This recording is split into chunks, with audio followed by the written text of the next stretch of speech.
This video is for the coordinate proofs of triangles. This is still lesson 7.9. So now we're going to prove triangles on the coordinate plane. So first we have a right triangle.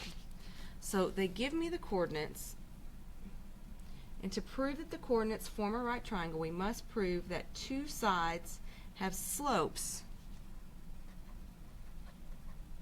that are negative reciprocals. Okay, this is not this one, just so you know. So for it to be a right triangle, we need two sides that form that L, meaning they're perpendicular. So we can find the slope of these lines. So here's what I'm going to do with this one.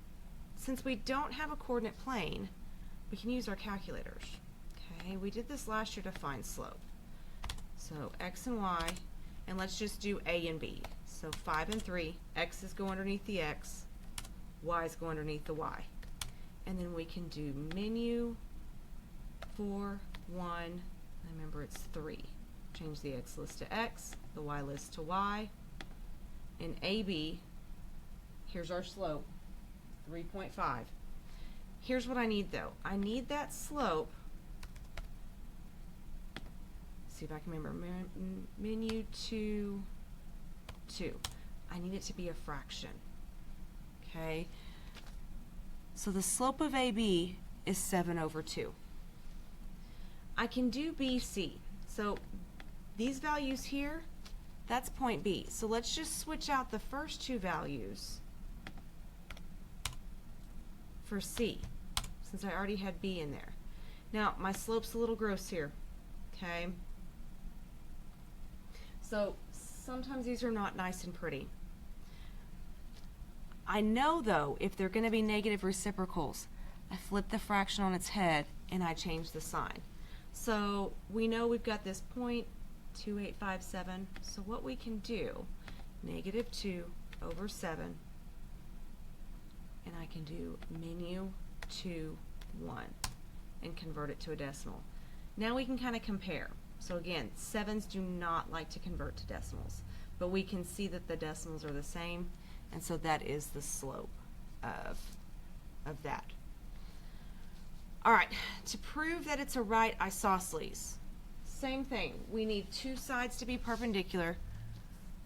AB and AC look at, so this one we can count out the slope. A to B, we're going up 1, 2, 3, 4, 5, 6 over 1. A to C, we're going down 1 over 1, 2, 3, 4, 5, 6. So we've got those perpendicular sides. An isosceles, though, needs to have two lengths that are the same size. This is distance formula again. You would need to work this out, but AB and AC both have the same length.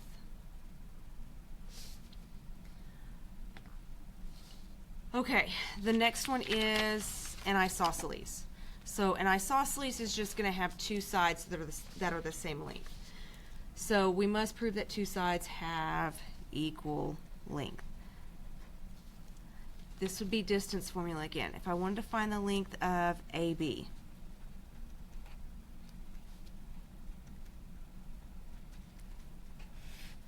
so subtract the x's, subtract the y's. So 7 minus a negative 1, 8 minus 7, whoa, and we get the square root of 65, and that will not simplify down. So the length of AB is the square root of 65. So if we check BC, if we check the next one, negative 1, 7, and then C is 3, 1. Same process, and so you have to do this for every set of points to prove these. I'm not doing all the math here, again, for time for the video.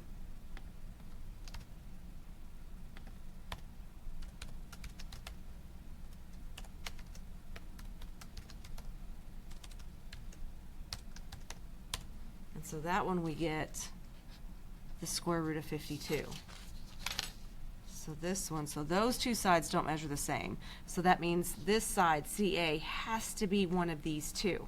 So if we do the last set of coordinates here, 3, 1, and 7, 8.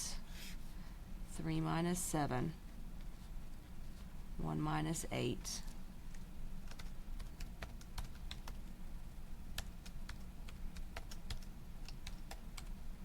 We get the square root of 65. And so that proves that we have two side lengths that are the same. Okay, if they're graphed, doesn't really make a difference to these.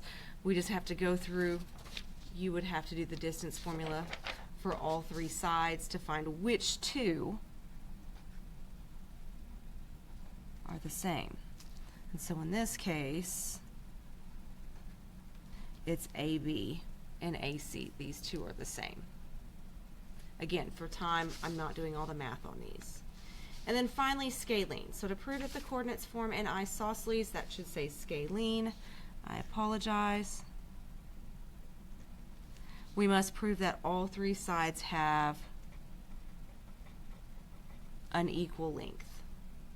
Okay. Same process. You would need to do distance formula for all three sides. But in this one, here's the lengths with those coordinates. They all come out to be something different. Okay. Same thing with this one. They all come out to be something different, proving that it's a scalene triangle.